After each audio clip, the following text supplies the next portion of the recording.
కొట్టాడు, తీసుకున్నాం. మా టైం వస్తుంది, మేము కొడతాం. ఐపీఎల్లో నిన్న జరిగిన ఎస్ఆర్హెచ్ వర్సెస్ ఎల్ఎస్జీ మ్యాచ్లో ఇది మీరు గమనించారా?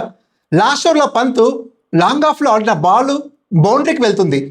బౌండరీకి వెళ్ళక ముందే ఆవేష్ ఖాన్ దాన్ని బ్యాట్తో కొట్టాడు. చాలామంది ఇక్కడ ఈరోజు అంటే సోషల్ మీడియా 2 ఎంసీసీ రూల్స్ ప్రకారము ఇది డెడ్ బాల్ అలాగే పెనాల్టీ 5 రన్స్ ఇవ్వాలని డిస్కస్ చేస్తున్నారు. యాక్చువల్గా ఇది డెడ్ బాలా లేకుంటే పెనాల్టీ ఇవ్వాలా అనేది ఈరోజు వీడియోలో చూద్దాం.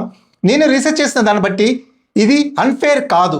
అన్ఫేర్ ఎంసీసీ రూల్ 41 ప్రకారం ఇక్కడ స్టేడియంలో గ్రౌండ్లో 2 బ్యాట్స్మెన్లు బ్యాటింగ్ తరపున స్ట్రైకర్ అయినా సరే నాన్ స్ట్రైకర్ అయినా సరే బాల్ని వాంటెడ్గా కొట్టడము డ్యామేజ్ చేయడం చేస్తే అది అన్ఫేర్ కింద వస్తుంది. అప్పుడు ఎంపైర్ 5 రన్స్ పెనాల్టీ వేస్తాడు, బౌలింగ్ టీమ్కి 5 రన్స్ యాడ్ అవుతాయి. ఇక్కడ అది జరగలేదు.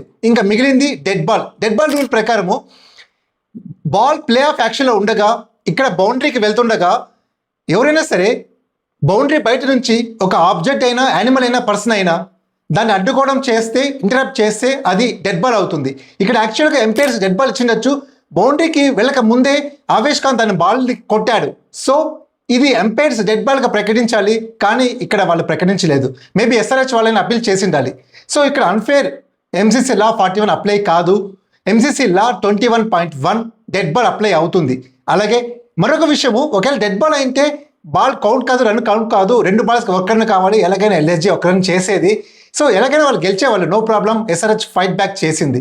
కానీ ఇంకొక మరో విషయం, అలాగే బౌండరీకి వెళ్ళేటప్పుడు ఇక్కడ బౌండరీ కన్నా ముందు ప్లేయర్ ఉండి ఉంటే, అలాగే ప్లేయర్కి ముందు బయట నుంచి ఎవరైనా బాల్ని ఆపి ఉంటే ఎంపైర్ దాన్ని బౌండరీగా ప్రకటించడు.